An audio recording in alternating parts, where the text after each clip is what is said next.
So it's really rewarding as health minister to be here to take part in what I think is a groundbreaking venture here that will make their lives a little better, to get them back on track, to help them connect with the resources they need, and hopefully connect with their families and their communities again.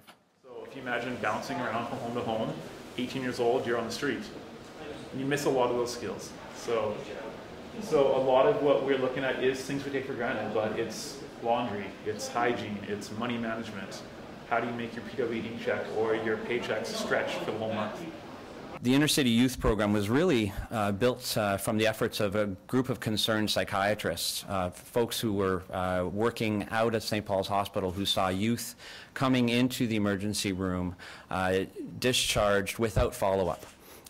We often saw them come back into the hospital, and we recognized that there was a need to provide services in partnership with organizations that were working with the youth.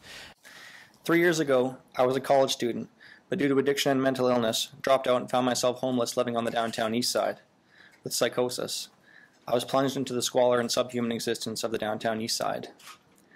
The lack of efficient and effective mental health resources for street youth meant that I remained ill on the downtown east side for 6 months. Inner City Youth discovered me and got me out of the downtown east side.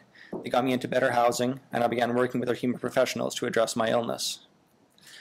Their comprehensive, collaborative approach facilitated my journey of recovery on multiple levels. They encouraged me to develop insight about my illness and helped me get connected with the entire spectrum of youth organizations. I became healthy and was able to begin working, volunteering, and going back to college. By opening a health center in the heart of the downtown core of the city, Inner City Youth is now able to work directly with the most marginalized, at-risk, street-involved youth in Vancouver.